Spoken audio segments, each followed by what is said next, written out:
Good evening. You are ear hustling with Cliff and Dr. J. We're so glad to have you with us this wonderful evening, this beautiful evening, this presidential debate evening. I thought I'd bring that up since everybody else is talking about it. But that's not, we're going to touch that subject, but that's really not what our subject. Our subject today is the glass half empty or half full? So that's what we're going to talk about on tonight, on this evening, on this beautiful day, on this beautiful Thursday, day of our Lord. Dr. J, how you doing today? Hey, Cliff, I'm doing fantastic. Thank you for asking. It is a great day. Every day that we rise and we get up, it is a wonderful day, and I'm very thankful for that. So, Cliff, how's it going on your end? I never ask you that, so I'll take the opportunity to ask, how's everything going for you? I tell you what, I'm having a wonderful day today. Much better than yesterday. Yesterday, the day was not too good, but today is another day. So if we just hold on, they said a weeping may endure for a night, but joy cometh in the morning. So I'm so glad of my morning time today. It's been a great day. Great things going on, great possibilities in this world. I'm looking to forward to see what God's going to do. I don't know what he's going to do, but he's going to do something, Dr. J. So, and I believe that firmly, and I'm going to stand on that. I've said this before, and you heard me. I'd rather be homeless than hopeless. So I see hope today. Okay. There you go. I love it. Okay, let's get right into it. Let's get right into it. I put together a list. Well, actually, you put together a list, and I wrote it down. So, but I made it a subtopic, and the subtopic is things that require zero talent, things that you can do that require zero talent. So I'm gonna start with that list, and then I'll name it, and then I want you to respond in kind. So the first one is something that you and I talk about all the time. You know, it's punctuality, but it says being on time. Let's talk about being on time. Well, Cliff, punctuality is number one in my book. It's very important. Number one, it takes me a little longer than most to get myself together because I have to take into consideration a lot of things. And number one is being organized. So when someone tells me a time, for example, if they say, hey, I'm picking you up at 5 p.m. so that we can go such and such a place, I'm ready at 4:30 and sometimes earlier than that because I don't want to have to scurry and try to find things at the last minute. As I said earlier, I'm very organized. I have to have things in a particular location. Otherwise, I am completely lost. But out of respect for the person that's picking me up or taking me wherever I'm going, I want to make sure I respect their time. Time is very valuable. Since I was a young person, I've always understood from my folks that if you're on time, guess what? You're late. So, That's as right. I said, go ahead, Cliff. I said that's right. We're cut from the same cloth. That my dad taught me that he burned that in me. He instilled that in me about being on time. Now I know we may have some of our other friends on here, but my dad used to say that white people expect black people to be late. He would say that. He would say that. So you're never to be late. You're never to be late. In fact, just like you said, if you're on time, you're late. Be 5 minutes early. And I still live by that creed today. And I'll be totally honest with you. It irks me. I mean, really irks me when people are not on time. It really, really does. Because I had this conversation with my daughter. You know, she said, I'm about sometimes I'm 5 or 10 minutes late for work. What? How if you're 5 or 10 minutes late, that really means, look at it. That means mathematically, all you got to do is to leave 20 minutes earlier. It just it's common sense. So, but some people, and just like you said, when someone is if you're waiting on someone, say you're supposed to meet someone somewhere, someone's supposed to pick you up, or anyway, you set a time, you're late.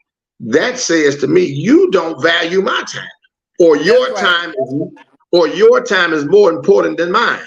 So it's a respect thing about being on time. It's a Yes, Cliff. respect thing. Yeah. Go ahead. Absolutely. And my thing is plan to be early. In Nashville nowadays, traffic is off the chain. I mean, all day long. It used to be a certain time of day, but now all day long there is traffic. So, what I do with the people who really value and respect time and know that there could be an accident, there could be traffic. So we leave earlier knowing that, hey, we may have to leave an hour and 15 minutes early, but it's okay. At least we'll be where we're going to the spot on time. So that number one is number one in my book. And I don't like when people run into a place, they're flustered, they seem to be just out of control because guess what? They're late. And if you just plan a little better and respect the people that are with you or the place that you're going, I used to hear back in the day, people like to make fashion statements by being late. That is not cute. It's Fashionably done. late is not a thing No. anymore. Yeah, so if you want to make your Yeah. runway Yeah. entrance, do that on your time and in your watch, but Yeah. not on mine. That's a person that's just seeking attention, in my opinion. So let Absolutely. us move on, because we can talk about being on time and punctuality for quite some time. So, but I think we've gotten our point across. So the number one thing that you can do that doesn't require any extra special talent is being on time. Secondly, I want to talk about making an effort. Making an effort. What do you think about making an effort, Dr. J? Being a former teacher and school administrator, that was the push. Do your best, make an effort, and in the end, it will show how you have given your all, whatever that may be. An effort is nothing. The adage was, don't, nothing beats a failure but a try. Try. So That's right. if you That's don't right. give that try and make an effort, you're going to end up on the short end of the stick. So if everyone does that, and it doesn't matter if you're a young person, middle-aged person, elderly person, don't give up.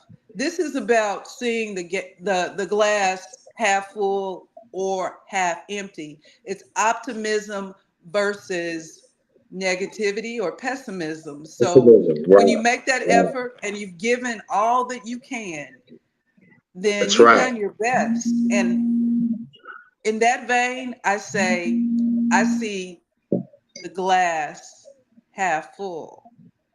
That's good. Next, being high energy. I'm big on that. I'm big on having energy. I'm big on having high energy. I think I'm a person that not only do I hear what you say, but I look at your body language and see how high energy you are. If you're slumping your shoulders, I remember as a kid they say, sit up straight, and so you look like that you're at attention. So being high energy is big. I believe it's big with me. I like how you're high energy. When we come on, you're high. I like your high energy. So speak a little bit about high energy, being high energy. So I've always been that person with a ton of energy. And when the camera light goes on, I'm ready to go. I'm camera ready. Whether I'm teaching or Yes, you reaching. are. Yes, you are. You are camera ready. Go ahead. So I believe when you give that energy, it transcends to other people. So if I come across as being dull and boring and I'm just having the worst day of my life, and you know what, Cliff? A few times on our podcast, I've had some issues getting on and I get flustered, but my flustered is high energy because you see me going, I can't figure it out. I don't know what to do. Well, how am I going to do this? I can't, but I don't give up and I keep working with it. And then when you say, okay, it's a countdown, we're ready to go on the podcast, then that frustration translates to, hey, guess what? I figured it out. We're about to make this happen. My words are going to come together. I feed off your energy, you feed off mine. And when we have guests, the same happens there. So high energy equals, in my estimate, success. Great, that's great. Let's move on to the next one because we have quite a few more to finish, probably about five more. So, having a positive attitude. Oh my God, I think that is so important. Having a positive attitude is Amen. so important. Your attitude will determine your altitude, and so we must have a positive attitude in everything that we do. You know, we gotta stay positive. We have to accentuate the positive and eliminate Eliminate the the negative. negative. Yeah, I'm pretty Yes. sure y'all heard that before, and that's what we must do. So, That's Cliff, what we do. let me talk about that. It would be crazy if I said that I'm always optimistic and always look at things in a perfect light, because that is not human nature. There are times when you just don't feel good about things, including life, the job, family, and so forth and so on. But what I'm saying is, pessimism can create not just a negative feeling within yourself, but also the people that are feeding off of you. So to try to be more organically positive is very important. I mean, it's easier said than done, because every day is not a day of sunshine. It's And true. when you're feeling great, I mean, the weather sometimes impacts my positivity. So if it's raining, if it's overcast, if there's snow out, whatever, I can be like a downer, Debbie Downer sometimes. But then you get out of that funk and you say, hey, okay, there's some good things for me to think about. You know, I've got my health, I have my family members, I have great friends. So forget the negativity sometimes. That's when we look at the glass being half empty. I'd rather have a glass that's half full and I can add some more water or juice or whatever to it, and then I got a full glass. So half empty means, guess what? I may have to wash this glass out, put it back in the cupboard, and that's all I'm getting as far as my liquid nourishment. How about you, Hmm. Cliff? Well, I try to always have a positive attitude, even in negative situations. Yesterday was one of those days that I didn't feel so well, and but even in that, I tried to stay focused on the things that I needed to do, and all of that, and ended up the evening got better. You know, once I stuck with it, you know, after I went to Bible study, got the Word of God in my spirit, and I felt better. You know, and something the Word of God makes me feel better. I tell you, the Word excites me. So let's move on. Five, being passionate. Oh God, I'm a big believer Ooh, in being passionate. I'm a big yes. believer in that. So you know, I try to be very passionate on this broadcast. I try to be very passionate in life.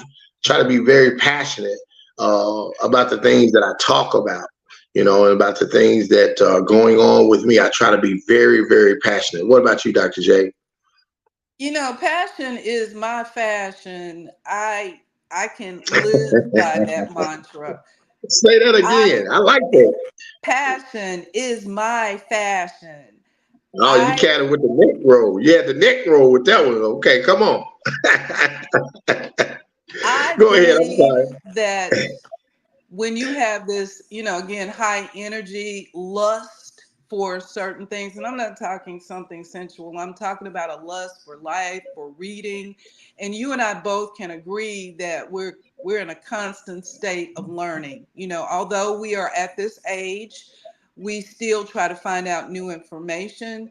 I'm passionate about education, of course. I'm passionate about politics. Yes, I don't always talk about it to all groups of people, but I am. You know, tonight's debate to me is very exciting. I'm looking forward to some new information. I'm hoping to see two men, one who's current president and one a former president, be able to shoot from the hip and be creative on their feet to see how they address the questions. But passion is what you believe in, what you focus on, what you fight for.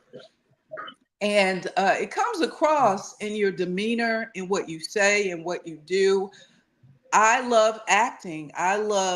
We both enjoy movies. So we're passionate about viewing movies, taking in the arts. I'm extremely passionate about the arts and have been since I was a young girl. But, whenever I talk to people and we can vibe off of the arts, education, politics, religion on some surfaces. And I'm also passionate about food. I love eating great food. Some people say that my food choices are weird, but I like trying different things. I'm not that person who is just average in thought, eating, going places. I like to do things that are different and make me a unique person. And I think one's passion definitely defines them as an independent thinker, someone who is vicarious in nature. And I love passion. I do. I think it's a part of what most everyone should have in their soul, their solar plexus. Well, we know one thing we do know, that passion is your fashion. We know that. And so you can, I didn't do the neck roll either. So, but yes, so yes, passion is your fashion. Let's move on. Using good body language. I'm going to step away for a second, but I want you to talk about using good body language. I'll be right back. Using good body language, Dr. J. Cliff, body language is very important. It can make or break a conversation. You spoke on my neck roll. I'm just being silly with that. But it's important when we have conversation, you and I, whether on the podcast or whatnot, we are responding. So you see me shaking my head, yes, or going this way, no.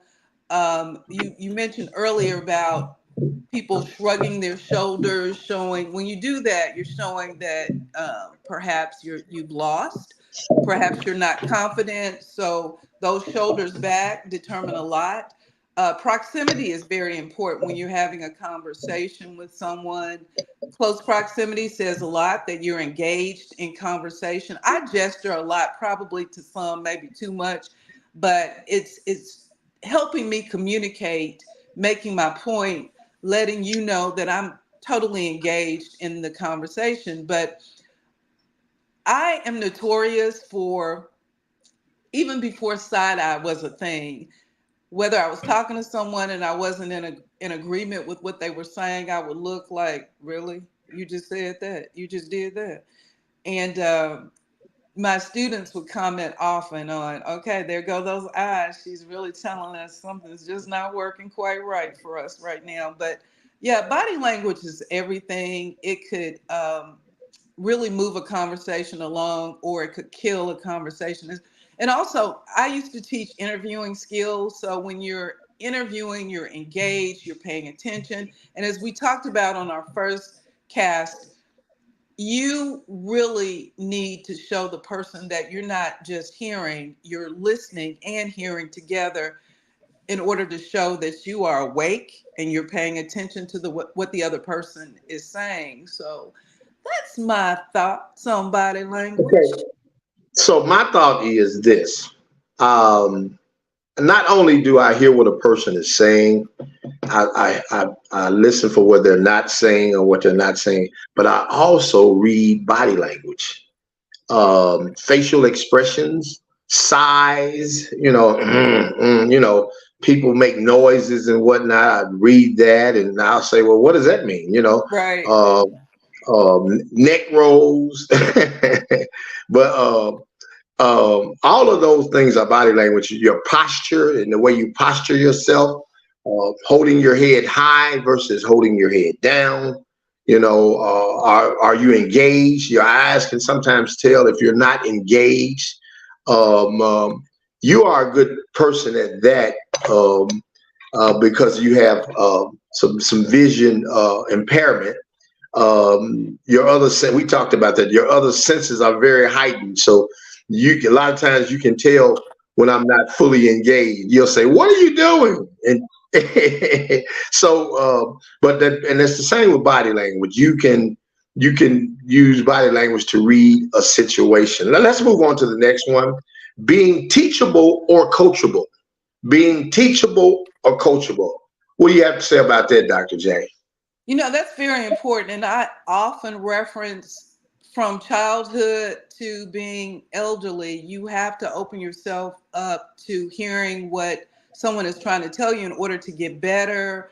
For example, for children, you want to coach them towards learning, towards understanding the rules of the house, cleaning up, taking care of business, study habits. And then when you look at someone who may be elderly or, older, you want to make sure, look, okay, if you're using this walker, you have to be careful in moving in this direction. You just have to talk to people as though you understand what they may go through. And being teachable or coachable is very important because you may gain some skills, some knowledge, some information that you didn't know. Because as I said earlier, as we know, you're never too old to learn. And coaching, yeah, you can be on the court, on the field. That's one kind of coaching. But also, if you're a good friend of a person and you see where they may lack in a certain area, you want to say, hey, I want you to do this. I want you to listen to this. I want you to push yourself a little harder. I want you to read this book. This book is a self-help book. Perhaps it can help you in this area of your life. So being open to being teachable and coachable is number one. And there are always teachable moments, always moments where you can be coached to success or to go through that finish line. And that's the ultimate goal in life. We want to finish, and we want to finish where we should, at the top, not at the bottom. Yes, you're so right about that. Um, like you said, and you said it already. I just piggyback on it that you're never too old to learn anything. I try to learn something every day. So we have established the fact that I am full of, and you are too, uh, uh, useless little known facts. so, That's right. so, so I try, and the only way you can know useless little known facts is that you educate yourself, that you read. You have to read. I try to read something every day. You know, I used to read the printed media, the printed newspaper. Of course, now everything is digital. Now it's online. So, but I still read. I still challenge my mind, and I try to expand my vocabulary. So, and the only way you can do that is to read. Let's go to the next one. Going the extra mile. Going the extra mile. How do you, and I know you do, I've witnessed you go the extra mile. So how do you go the extra mile, and why should you go the extra mile? So going the extra mile to me means to give back in whatever way you see fit. I love giving people who have done for me or have shown me something perhaps a little angelic, if that makes sense. I give angel coins to people that have impacted me. And the way this started a couple years ago, I was traveling to Colorado, and when I travel nowadays, just to make things easier, I have someone, an attendant at the airport, push me in a wheelchair because, it's not that easy for me going through. And, I take my cane or stick. And I met this lady in the Denver International Airport, and she was looking at me as to say, girl, what are you doing in a wheelchair? There's nothing wrong with you. And I said, well, you don't know my story. And she asked, she was also in a wheelchair. And I told her about my visual impairment. And after we finished talking, she handed me an angel coin, which is protection. So when I give people an angel coin, I want the angels to protect them in all aspects. A lot of people, I'll say, just put it in your car because safety is important and a lot of accidents do happen, which may or may not be your fault. So I give them those just so that they could have that covering or protection. Going the extra mile also means to me doing things that I'm not even going to talk about because I do things for people because it's part of me, it's part of my purpose.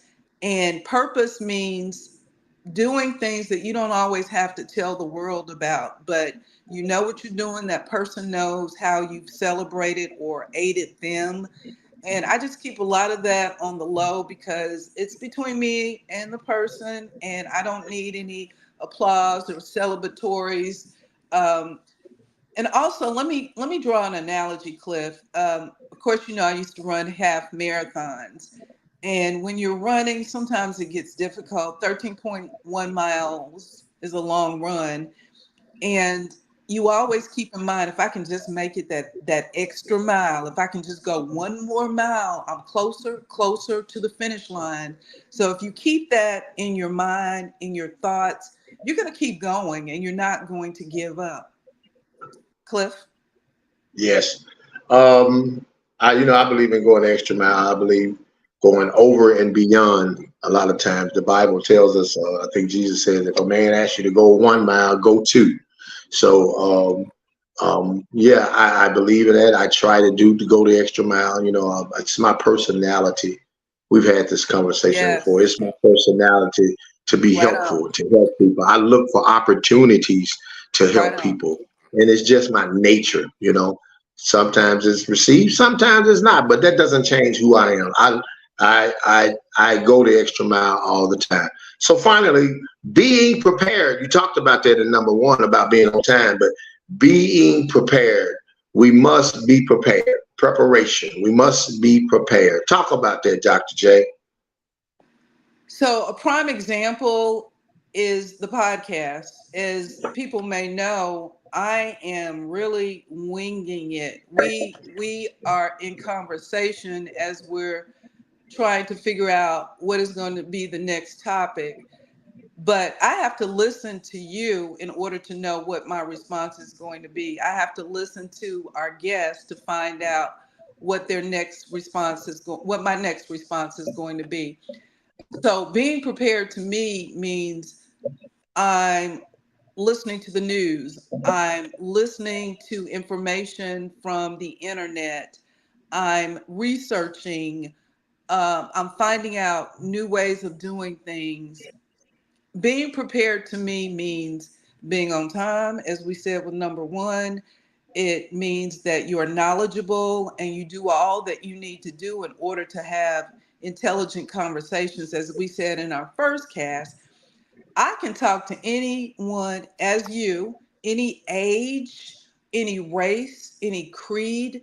It doesn't bother me because I am informed. And being prepared also means that you may not always be totally prepared. You may not know everything. So it's important to tell someone, I don't understand. Help me, give me some clarity when you're talking about this. I'm not really sure. But once you get informed and you get the information, in the next episode or the next contact, you are prepared because you have more information than you had maybe the day before. But for example, Cliff, being prepared for me is to know preferably the day before what I need to wear. So I get my shoes out, I get my jewelry out.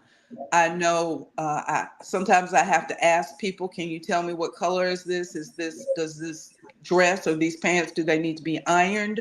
That's a part of being prepared, doing it before and not waiting until the day of or 15 minutes before. Oh, let me run, let me rush. So all of this, Cliff, is kind of connected with what we're talking about. I think number one to number nine to number 10 to glass half empty, half full. It's all interconnected. If you take these steps, if you understand this journey, then these aren't really talents. This is part of life, right? Exactly. Yeah. check this out, Dr. J. Preparation. If you are properly prepared, or preparation, preparation eliminates perspiration. How about that, Dr. J? Preparation eliminates perspiration, because if you're not prepared, a lot of times you find yourself scrambling. Oh, I got to do this, I got to do that, because you're not properly prepared. So preparation eliminates perspiration. So that is it on that. So now we're going to pivot. You know, we're right at 30 minutes, and we wanted to stay at 30 minutes. So we're almost done, but we have to talk about exercising your civic duty. Exercising your civic duty. Vote. You know, people have to vote. There's so many people that have died over the right for us to exercise our right to vote. You know, and a lot of people. That's what's I up. know. Yes. On the debate tonight, you know, a lot of people like, you know, our choices we have are poor. You know, we got one guy that's a 34-time convicted felon. Then we got another guy that has the Tim Conway syndrome, and he's shuffling a lot of times, and they think he's too old to run the country. So our choices are not very great. I'm just being honest about that, and I think people know that. But it doesn't matter what the choices are. This is what we have. You must vote. You must vote. So Cliff, let me interject. Go right ahead. So strangely enough, when we had this conversation a couple days ago, the Voting Act for Black people, people of color, was 1965, the year in which we were born. So under 60 years ago, this right was finally given to Black people. And to me, that amazes me, because, you know, African Americans or Black people really built this country and did so much for this country, and so many still do. So I am a person who votes every election. You know, I may not be enthusiastic sometimes, but I vote because the ancestors paid a price. They gave everything. They gave up so much, and I'm getting enthusiastic right now and passionate, because that's all right. Passionate. You're passionate. We couldn't have the jobs that we have. We couldn't go to the places that we go and shop and eat if it wasn't for the forefathers who gave it all, blood, sweat, and tears. So I say, if you decide you don't want to vote this election, you know, shame on you, because it's not about you. It's about us. It's about our country. If this United States of America is great, which it is, you have a voice, and that voice comes through voting. I want to tell this, Cliff, and I know we're focused on time, but when I was a young child, my grandparents took me to the voting booth to vote, and I understood, but I didn't really. I knew that for them back in the day, voting was a sacred issue, and it was a private thing for many people, not just Black people, white people, some people just didn't discuss it. So when I went in the voting booth, I had to turn around facing a curtain, because I was a young kid, but still, this was a personal thing for them. And they cast their vote. We didn't talk about it. And I think, and I could be wrong, that my grandparents were trying to allow this young child to formulate for herself who she wanted to vote for, or what voting meant to her. So as a parent, what I did, Cliff, was I did the opposite. My children stood there as I went into the little voting area, and they saw who I voted for and why I chose that person, because I felt like this person represented my values and my beliefs. And so, you know, generations change, and we just have to vote. I mean, I don't care how angry you are, or if you feel like, well, my vote doesn't matter, you know, I'm not voting anyway. You're a fool. Wow, that was very passionate, Dr. J. So I always say, if you don't vote, don't complain. That's right. You have no vested interest if you didn't vote. That's You have good. no reason to complain. So if you don't vote, don't complain. Okay. So this is a very pivotal night in our American history. The presidential debate tonight, and we, as you stated, we do live in a great country. America has its problems, but I'm glad that I live up on a democratic society. I'm glad that there's a constitution. I'm glad that I have rights. I'm glad that, as a free black man, that I can pretty much go anywhere I want to go. You know, and I'm glad about that. And it's, you can't do that. I have friends that are in Nairobi, Kenya now. There's so much unrest in Nairobi, Kenya now. Their people are being killed and all those things because of the governmental situation. But I want to remind the people, and this is I want to remind the people of what happened January 6, 2021. I want to remind the people to remember that. I think the powers that be, or some people, don't want us to remember that a faction of people tried to overthrow our country. They tried to overthrow the American way, the way we do things, and that is a peaceful change, a transition of power. That's one of the other things about being in America. That's, hey, if the Democrats win, they win. They, concede. Hey, good job. If the Republicans win, yeah, we may not like it, but they won. It is what it is. Let's deal with this for 4 years and work harder to try to get another candidate in another 4 years. So, but it's a blessing to live in this country.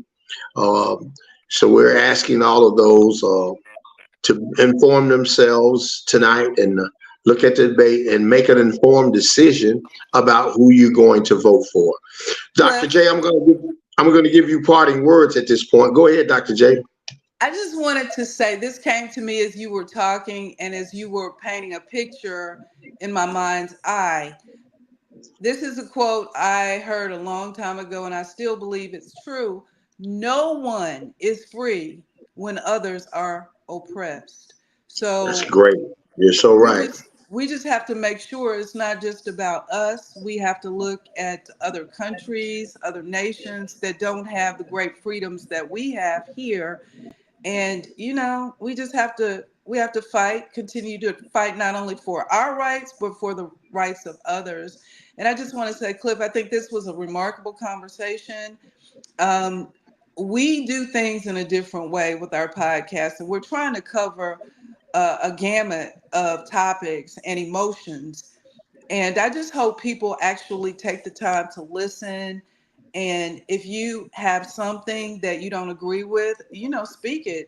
Get in touch with us. It's fine. That's called a conversation. Everyone doesn't agree on everything. I've said things you probably don't agree with, and vice versa. But that's called a conversation, and it's called paying attention, listening, hearing, and also being respectful. Thank you, Cliff. Thank you, Dr. J. Another great podcast. I think, of course, I'm biased, and we hope that you enjoyed what we have shared with you today. We thank you for tuning in. And like Dr. J said, get in touch with us. You can get in touch with me at Cliff Stockton at the number 8 at gmail.com. Cliff Stockton number 8 at gmail.com. Also, you can text me. Dr. J is not going to do this, but you can text me at 502-524-71424. 502-524-7144. You can text or call me with your comments, concerns, and questions. But again, you have been ear hustling with Cliff and Dr. J. We'll see you next time.